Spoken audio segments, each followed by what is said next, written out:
जेव्हा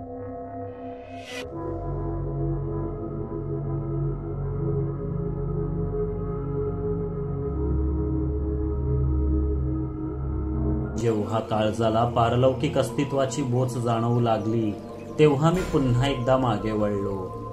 पण पुन्हा एक वार मागे कोणीच नव्हतं. माझं साशंक मन माझ्यासोबत विचित्र खेळ खेळतंय असं वाटलं. मी टॉवेल गुंडाळून बाहेर पडलो. बादली टाकीजवळ उपडी करून ठेवली आणि लाकडी जिन्याकडे वळणार तेव्हाच मागून भयप्रद फिसकारणं ऐकू आलं. मी पुन्हा मागे वळलो आणि यावेळी मला कुठलाही भास झाला नव्हता. एक अतिशय भयानक स्त्री माझ्यापासून अवघ्या 10-12 फुटांवर उभी होती. तिने अंगावर कुठली तरी जीर्ण साडी गुंडाळलेली, केस अस्ताव्यस्त, काळे कुट्ट वेडेवाकडे दात, अंगकाठी मजबूत. तिच्या नजरेतील हिंस्त्रकपणा पाहून माझा काळीज लकाकलं. तिच्या उजव्या हातात मामांनी बंबाजवळ ठेवलेला धारदार कोयता होता आणि तो उगारून ती माझ्यावर धावली. मला सावरण्याचा वेळच मिळाला नाही. दोन्ही हात चेहऱ्यापुढे धरून मी प्राणांतिक किंचाळलो, देवा वाचव, ही तर कोयती घेऊन आली.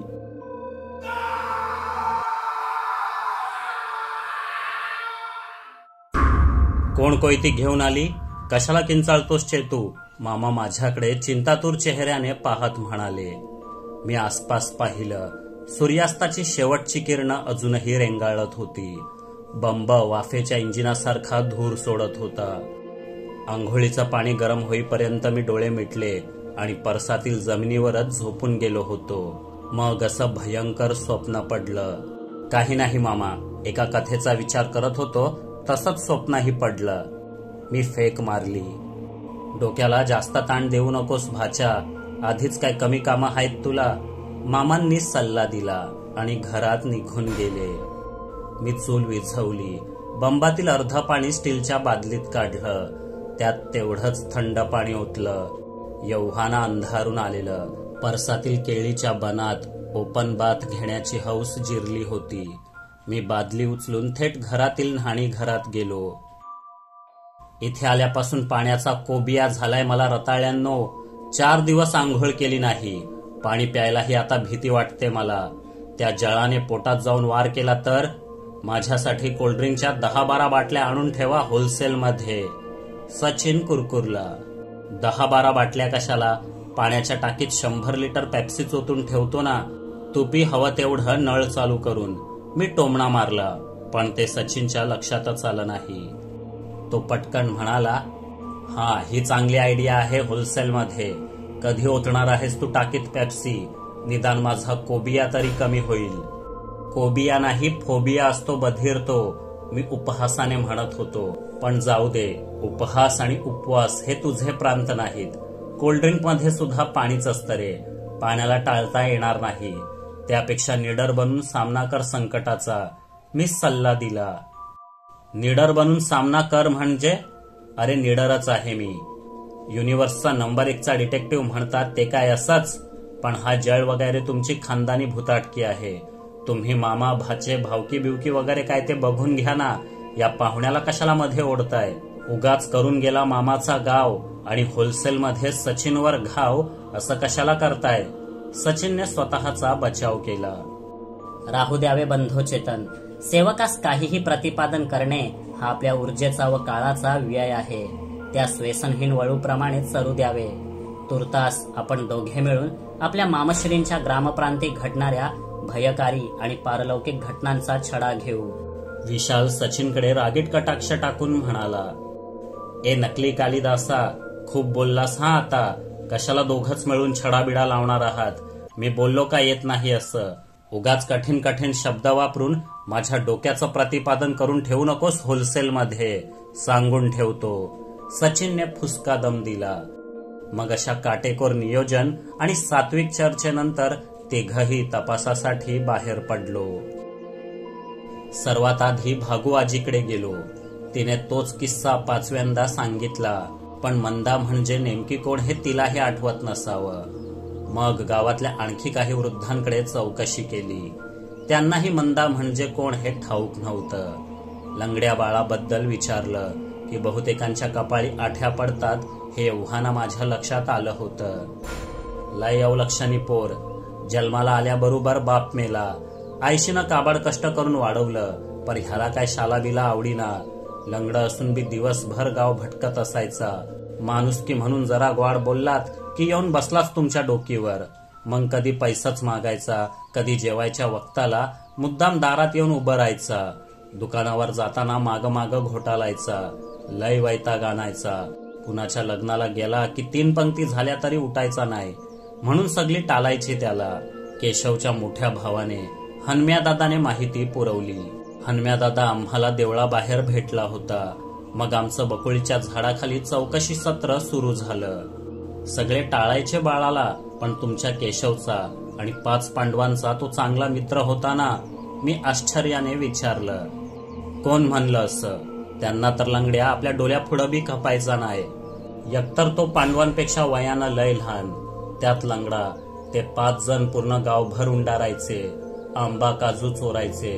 कुणी हटाकलं तर पळून जायचे. त्यांच्यात हे लंगडं कसं चालल? पर किसन्याच्या मनात लंगड्याबद्दल लय माया होती. तो मनानं लय चांगला होता. लंगड्याला कुणी काय बोललं, मारलं, झोडलं तर किसन्यात जायचा वाचवायला. किसन्याच्या आधारावरच लंगड्या नावाचं हे बांडगुल 5 पांडवांच्या मैत्रीच्या झाडावर चढलिलं, त्यांना नको असताना बी. हनम्यादादा तुच्छतापूर्वक म्हणाला. हे ऐकून विशालने सचिनकडे कटाक्ष टाकला. त्याचा रोग समजून सचिनने फक्त ओठ हलवून एका विशिष्ट भाजीचे नाव किंवा भलतेच काहीतरी पुटपुटले, जे इथे सांगण्यासारखे नाही. तुम्ही स्वतःच समजून जा. कृष्णा मामा मनाने खूप चांगला होता हे खरंच. इतरांबद्दल मला इतकं ठाऊक नाही. तेही चांगलेच असतील. आजही अख्खं गाव हळहळतं त्यांच्यासाठी. मी मुद्दामून म्हटलं. 5 करते सवरते पोर एकामागून एक गेले. दुःख होणार नाही तर काय. मेले तेव्हा अक्कल आलेली, काम धंद्याला लागलेले. पर लहानपणी ते बी लय वांड होते. शिरपा तात्याचा परबा विबा, आमचा केशा, कुणाच्या बापाला बी भीत नव्हते. त्यांच्या नादी लागून वसंत आणि कृष्णा बी वांडपणा करायचे. बाकीच्या पोरांशी मारामार्या करायचे. आमच्या केशाच्या तक्रारी ऐकून तर वैतागलो होतो मी. हे 5 जण मिळून भर दुपारचा ढवावर बी जायचे. तवा एवढं भेव नव्हतं जलाबिलाचं. पर तो ढव गावापासून किती लांब, एका दरला. जिथं कुणी जायचं नाही तिथं हे जायचे. गावात नदी असून पण. मला माहिती होतं हे. मी वरडायचो आमच्या केशाला, पण तो काय ऐकणाऱ्यातला नव्हता. आणि एकदा काय झालं काय माहिती. लय घाबरा घुबरा होऊन परत आला. कापडं बदलून कधी नाही ते पुस्तक वाचायला बसला, तरी बी थरथरत होता. शेवटी मी विचारलं. तवा म्हणाला की ढवावरून येताना वाघ दिसला, झाडावर चढलेलं म्हणून वाचलो. हे खरं का काय ते विचारायला किसन्याकडे गेलो तर तो कवाच परत आलेला. शाळेचा अभ्यास होता म्हणून लवकर आलो असं म्हणाला. मग शिरपा तात्याकडे गेलो तर त्यांच्या घराला टाळं. आत कुणी बी नव्हतं. केशा खरंच बोलत असल असं मानून इसरून गेलो सगळं. हनम्यादादाने आणखी माहिती पुरवली. आणि ही घटना कधी घडली असेल दादा? मी आतुरतेने विचारलं. गावात लगीन होतं तवा कुणाचं तरी. मी ताशा वाजवायला गेलेला होतो. हा आठवलं. आपल्या सध्या दादाचंच लगीन होतं. म्हणजे असं बघ 25-30 वर्षा तरी झाली असतील. हनम्यादादा डोकं खाजवत म्हणाला. मला एक अत्यंत महत्वाचा सुगावा सापडला होता. युरेका युरेका असं ओरडावंसं वाटत होतं, पण मी स्वतःला सावरलं. आता माझ्याकडे एक थिअरी तयार होती. आम्ही लगोलग घरी पोचलो. स्मिता आणि जुईलाही बोलावून घेतलं. अर्ध्या तासातच माडीवरील खोलीत आमची गुप्त बैठक जमली. सर्व येताच सचिनने दार लावून घेतलं. काय झालं प्रोफेसर? इतक्या घाईघाईने का बोलावलंस? मंदा सापडली की काय? जुईने विचारलं. नाही, पण एक रहस्य उलगडलंय. डोहातील भुताटकीचा पत्ता लागलाय. मला वाटतं तो जळ इतर कोणी नसून लंगड्या बाळाचा अतृप्त आत्माच असावा. मी म्हटलं. लंगड्या बाळाचा अतृप्त आत्मा? पण अतृप्त का असेल तो? स्मिताने विचारलं. कारण त्याचा खून झाला होता, कदाचित डोहात बुडवून. मी रहस्य भेद केला. काय खून? कुणी केला त्याचा खून? जुई जवळपास किंचाळलीच. प्रभाविभा, केशा आणि वसंताने. कृष्णा मामा त्यांच्यात नव्हता, कारण तो आधीच परतला होता. मी आणखी एक बॉम्ब टाकला. छे, विश्वास ठेवणं अवघड आहे चेतू. अरे, लंगड्या बाळाचा खून करून त्या चौघांना काय मिळणार आहे? स्मिता म्हणाली. काहीच नाही. खून कदाचित दंगामस्तीच्या नादात घडला असेल. त्या चौघांना बाळाचं सारखं आपल्या मागे मागे येणं पसंत नव्हतं. ते गुपचूप डोहावर गेले होते. तिथेही बाळ्याला बघून आधीच टगेगिरी करणाऱ्या प्रभाविभा आणि केशाचं माथं सरकलं. त्यांनी बाळाला त्रास द्यायला सुरुवात केली. वसंता नाईलाजाने त्यांना सामील झाला असेल, पण कृष्णा मामाला हे आवडलं नसावं. तो मनाने हळवा होता. त्याने मित्रांना ताकीद दिली असेल, बाळाला निघून जाण्यासाठी सांगितलं असेल, पण कुणीच ऐकेना. तेव्हा तो स्वतःच घरी परतला. मग ते अघटित घडलं. प्रभाविभा, केशाच्या अमानुष खोड्यांनी बाळाचा जीव घेतला. तो डोहात बुडाला. घाबरलेले चौघे गुपचूप घरी आले. केशा तर अक्षरशः थरथरत होता. हे त्याच्या मोठ्या भावाने म्हणजे हनम्या दादानेच सांगितलंय मला. आणि प्रभाविभा तर घरीच नव्हते. त्या दिवसापासूनच लंगड्या बाळा बेपत्ता होता. 1-2 दिवसांनी त्याचा शोध सुरू झाला. तो कधी कोणाला सापडलाच नाही. त्याची निराश आई सुद्धा मग हे गाव सोडून निघून गेली. चांडाळ चौकडीचा खून पचला. मी सविस्तर सांगितलं. पण म्हणून बाळाच्या आत्म्याने सूड उगवला असेल तर कृष्णा तात्याला का ठार केलं? त्याचा काय गुन्हा होता? स्मिताने विचारलं. आणि सूड घ्यायला बाळाच्या आत्म्याला पुढे 10 वर्ष का लागली? इतका वेळ काय करत होता तो डोहात? जुईने शंका घेतली. प्रामाणिकपणे सांगायचं झालं तर या घडीला या दोन्ही प्रश्नांची उत्तरं माझ्याकडे नाहीत. लंगड्या बाळाच्याही 10 वर्ष आधी जलसमाधीस्थ झालेल्या वसंत मामाचा या सगळ्याशी काय संबंध आणि ही मंदा कोण हे सुद्धा ठाऊक नाही. पण या सर्व घटना एकमेकांशी संबंधित असून त्यांच्या मागचे गूढ डोहाच्या तळाप्रमाणेच गहिरे आहे असे वाटते. मग मी बॅगच भरायला घेतो होलसेलमध्ये. आज रात्रीच्या गाडीने निघून जाईन मुंबईला. मला नका ओढू तुमच्या गावकी भावकीच्या लफड्यात. मी तर फक्त पाहुणा म्हणून 4 दिवस मजा करायला आलो होतो तुझ्यासोबत. सचिन रडवेला चेहरा करून म्हणाला.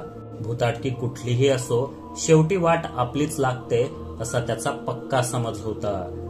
त्यात काही खोटही नव्हतं. नाहीतरी भीत्यापाठी ब्रह्मराक्षस अशी म्हण आहेच आपल्यात. ठीक आहे, जा तू. खरं तर तुम्ही दोघंही जा. पितृपक्ष सुरू आहे. जळाची ताकद वाढली आहे. त्याने काही घात करण्याआधी तुम्ही सुखरूप आपापल्या घरी पोचलेलं बरं. पण जोपर्यंत मी या भूताटकीचा बंदोबस्त करत नाही तोवर पाण्यापासून दूर राहा. नदी, नाले, तलाव, विहिरी, समुद्र यांच्या आसपासही फिरकू नका. डोहाचं रहस्य उलगडण्यात यशस्वी झालो तर कळवेनच तुम्हाला. तोपर्यंत स्वतःची काळजी घ्या. जा, मी विचारपूर्वक म्हणालो. सेवकास जावयाचे असेल तर त्याने तत्काळ प्रस्थान करावे, परंतु अस्मादिक इथेच थांबतील. सदर ग्रामप्रांतीच्या सुदूर टोकावरील गडद अरण्यात विसावलेल्या पारलौकिक शक्तींनी भारलेल्या सैतानी सरोवराच्या पाशवी कृत्यांचा रहस्य भेद करण्याकरिता अस्मादिक बंधुचेतनचे सहाय्य करतील. विशालने डोळे मिटून म्हटलं. धन्यवाद मित्रा, पण यात खूपच धोका आहे. आपल्याला जागेपणी किंवा स्वप्नातही बुडवून मारण्याची ताकद या जळात आहे. इथे त्याचा प्रभाव खूप अधिक आहे. कदाचित तुम्ही मुंबईत परतलात तर सुरक्षित असाल. मग मलाही कुणाची चिंता न करता शोधकार्य करता येईल. मी समजावलं. नाही, त्रिवार नाही. अस्मादिक बंधूस संकटात सोडून कदापि मुंबई नगरीस निघून जाणार नाहीत. जळ असो वा प्रलय असो, आपण संघटित राहूनच प्रत्येक आपत्तीचा प्रतिकार केला आहे. पुनश्च करू. काय प्रतिपादन करतोस सेवका? विशाल ऐटीत म्हणाला. मी पादन बिदन काही करत नाही रताळ्या, पण थांबायचं म्हणतोस तर थांबूया. नाहीतर इकडे पण मरायचंच आणि तिकडे पण मरायचंच. मग तिकडे एकटा मरण्यापेक्षा इकडे तुम्हाला घेऊन मरेन होलसेलमध्ये. सचिन कुरकुरला. तेव्हाच दार वाजलं. मागोमाग आवाज ऐकू आला. अगं स्मिता, दार उघड. रोज रोज आत कसल्या चर्चा करत बसता तुम्ही पोरं काय माहीत. चहा पोहे आणलेत, ते घ्या, मग बसा गप्पा मारत. आवाज मामींचा होता. स्मिताने पटकन दार उघडून मामींच्या हातातील ट्रे घेतला. बसाना मामी थोडा वेळ आमच्या सोबत, मस्तपैकी गोष्टी सांगा आम्हाला कोकणातल्या, मी आग्रह केला. काय रे, थट्टा करतोस काय मामीची? देश विदेशात फिरून कथा लिहिणारा एवढा मोठा लेखक तू, आणि या म्हाताऱ्या मामीला गोष्ट सांग म्हणतोस? कमाल आहे. मामींनी टांग खेचली. सांगा ना काकू, तुमच्याकडे नेहमीच मजेदार गोष्टींचा खजिना असायचा. लहानपणी तुम्ही मला आणि स्मिताला किती छान छान गोष्टी सांगायचात. आता पुन्हा सांगा. कामं राहिली तर राहू देत, आम्ही नंतर मदत करू तुम्हाला. जुईनेही हट्ट धरला. तुम्ही काही ऐकणार नाहीत पोरांनो. बरं सांगते. माझं माहेर दैत्यापूर इथून 40-50 मैलांवर दक्षिणेकडे 4ही बाजूंनी डोंगराने वेढलेल्या दाट वनराईत आहे. त्या काळी इतक्या दूर नातीगोती जोडली जात नसत, कारण प्रवासाची साधनं कमी होती. खूप लांब सोयरीक जोडली तर लेकीची ख्याली खुशाळी कशी कळणार? पण तुमचे मामा सरकारी नोकरीत होते. त्यांची पहिली बदली आमच्या दैत्यापूर जवळच झालेली. आमच्या अण्णांना मुलगा आवडला आणि त्यांनी सोयरीक जुळवली. मामी बोलता बोलता अचानक जुन्या आठवणीत रमल्या. पण काकू, दैत्यापूर नाव थोडं विचित्र वाटत नाही का? म्हणजे इतरांच्या गावांची नावं कशी देवावरून असतात, रामपूर, शिवापूर, देवघर वगैरे. तुमच्या गावाचं नाव दैत्यापूर का? जुईने विचारलं. बरं का जुई, सर्वांच्या डोक्यात आधी हाच प्रश्न येतो गावाचं नाव ऐकल्यावर. पण त्यामागे सुद्धा एक दंतकथा आहे. पण ही दंतकथा फार फार जुनी, म्हणजे पुराण काळातील नव्हे तर अगदी अलीकडची, म्हणजे 150-200 वर्षांपूर्वीची आहे. गावातील काही वृद्ध मंडळींचा तर अजूनही या दंतकथेवर विश्वास आहे. गावाचं नाव बदललं तर त्याचा कोप होईल असं म्हणतात. मामी अचानक गंभीर झाल्या. त्याचा म्हणजे नक्की कुणाचा मामी? मी उत्सुकतेने विचारलं. दैत्याचा, ब्रह्मराक्षसाचा. आजच्या पिढीतील पोरांचा विश्वास बसणार नाही, पण आमच्या गावापासून अगदी हाकेच्या अंतरावर एक टेकडी होती. तसं सर्व बाजूनेच डोंगराने वेढलेलं आहे आमचा गाव, पण ही टेकडी अगदी जवळच होती, ऐसपैस पसरलेली. तिच्या उतारावर दाट रान होतं. काही मोकळा भाग देखील होता. तिथे पावसात हिरवकंच गवत उगवायचं. पावसात जांगली म्हणजेच रानात गुरं चरायला नेणारे या टेकडीवर देखील जात, पण तिच्या माथ्यावर काहीच नव्हतं. शहाळ्याचं वरचं डोकं उडवल्यावर आत पाण्याने भरलेला गोलाकार खड्डा दिसावा, तसं एक प्रचंड विवर त्या टेकडीच्या पोटात सामावलेलं. फक्त ते पाण्याने भरलेलं नसून एक अख्खच्या अख्खं रानच सामावलं होतं. पावसाळ्यात कितीतरी धबधबे वरून खाली कोसळत. कधी कधी पाय घसरून जनावरं आणि माणसं सुद्धा कोसळत. विवराची खोली इतकी जास्त होती आणि उतार इतका तीव्र की आत कोसळलेला कोणी जिवंत राहण्याची शक्यताच नाही, तर बाहेर येणार कसा? गावातील कितीतरी लोक या विवरात पडून दगावले होते. असं म्हणतात या विवरात एक दैत्य राहायचा, ब्रह्मराक्षस नावाचा. कधी काळी मनुष्य रूपातच असलेल्या या दैत्याला मीरा नावाच्या एका स्त्रीचा शाप भोगावा लागला. या दैत्याने मनुष्य रूपात असताना तिचं सर्वस्व लुटलं होतं, संसार उद्ध्वस्त केला होता. तिचा तळतळाट त्याला भोगावा लागला. उमेदीत अत्यंत मग्रूर आणि स्वार्थी असलेल्या या नीच मनुष्याला उतारवयात कसलीशी विचित्र व्याधी जडली. त्यामुळे त्याचं शरीर प्रचंड वाढू लागलं, पण तितकंच बेढप सुद्धा होऊ लागलं. तो अत्यंत किळसवाणा आणि क्रूर दिसू लागला. त्याची भूक प्रचंड वाढली, इतकी की त्याने एक दिवस आपल्या घरातील सर्वांना खाऊन टाकलं. मग त्याची अतृप्त वक्रदृष्टी गावातील लहानग्यांवर पडली. वेळीच संकट ओळखून गावकऱ्यांनी एकजूट केली. शेकडो लोक एका रात्री मशाली, कुऱ्हाडी, भाले, तलवारी घेऊन त्याच्या वाड्यावर तुटून पडले. त्यांनी त्या वाड्याला आग लावून दिली.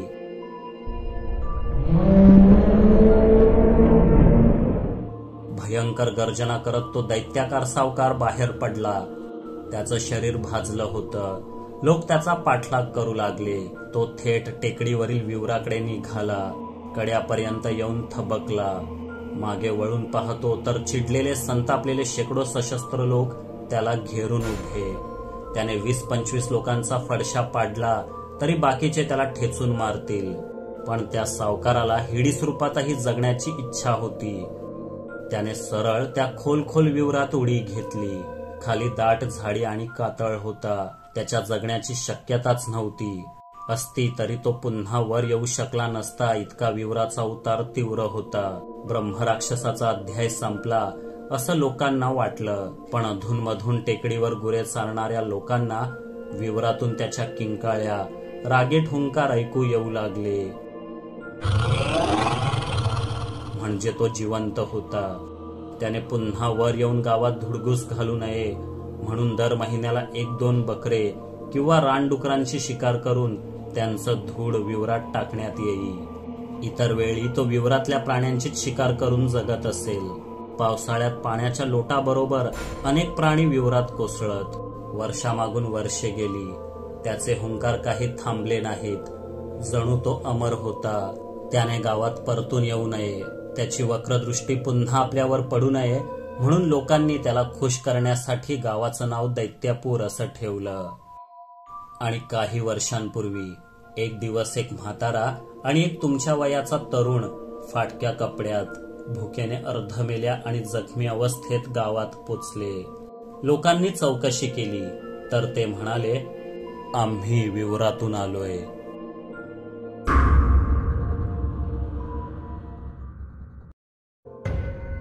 या कथेचा पुढील भाग आताच पाहण्यासाठी जॉईन बटनावर क्लिक करा. सुपर थँक्स बटनाचा वापर करून तुम्ही आमच्यावरील प्रेम व्यक्त करू शकता. कथा आवडली असेल तर लाईक, शेअर आणि सबस्क्राईब करायला विसरू नका. लवकरच पुन्हा भेटू. तोपर्यंत पाहत रहा आपली दुनियादारी आणि स्वतःची काळजी घ्या. जय हिंद, जय महाराष्ट्र.